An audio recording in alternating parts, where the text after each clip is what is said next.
There's a burning question in France right now. Burning. All right. Should repeat sex offenders get castrated?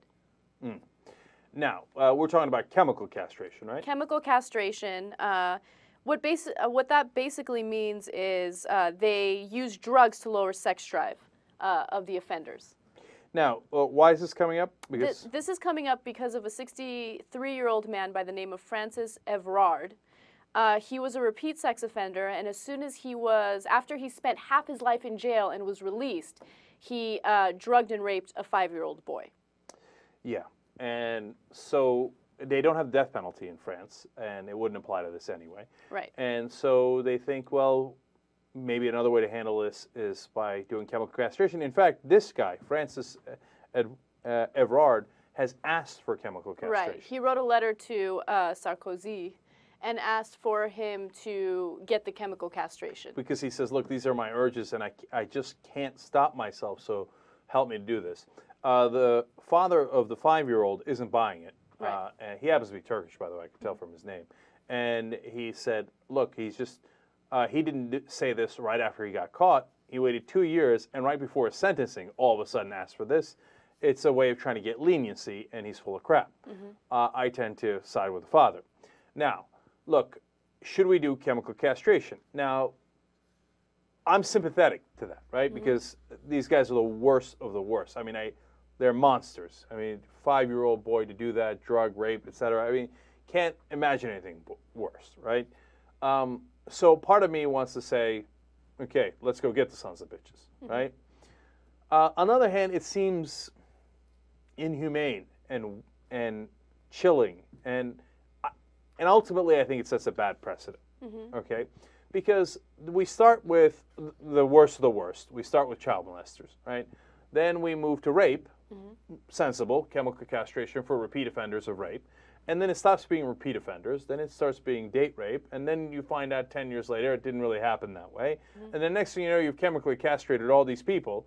And then is it for sexual harassment, sexual assault? Is it for groping on the bus? Now, I know that's a slippery slope, and I'm bringing it to an extreme. But I don't like the idea of the state making a decision on how you change somebody from human beings as they are to something else chemically. I think there's something really against humanity in doing that. Now, if you say to me, well, okay, are you being soft on the guys? I don't understand where the problem here is. No, of course not. At the very least, the second time that you do, whatever is considered by the law significant sexual molestation, which this would definitely qualify, you're done. Okay? I'm not going to execute you. I'm not going to chemically castrate you. But here's what's going to happen. You're going to be in a maximum security prison for the rest of your life. Exactly. Why are we having a conversation about this? No, I 100% agree with you. If he's going to be in jail for the rest of his life, there's no way he's ever going to be able to sexually assault a child ever again. Yeah. So I don't think that there's any question about it.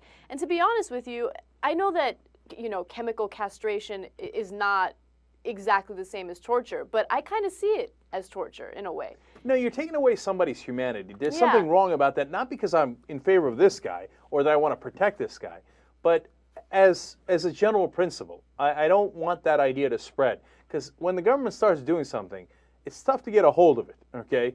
And, we talk about that in terms of policy and how we have to watch out for that. Sometimes the government does great things, fire department, police department, etc. But then, when the government, for example, will give away a contract to a private corporation, which I read about actually over the weekend, they're going to give away Arizona's death row to a private corporation. We can't have private corporations killing people. That's crazy, right? Now, they say, no, they're going to administer the death penalty. They're just going to keep those people in jail. But that provides an incentive for that private company to make sure more people get convicted of the death penalty. So, you got to watch out for the private corporations. You got to watch out for the government. You got to watch out for incentives either way. But the bottom line on this is France's penal code in regards to this is too soft in the first place. Exactly. And I'm not even saying 1 strike and you're out. And I think that a good case could be made for that. But 2 strikes of child rape? How many strikes do you need? Exactly. No, you're done forever. Maximum security, 23 hours in a cell, and then 1 hour you get to walk around the yard.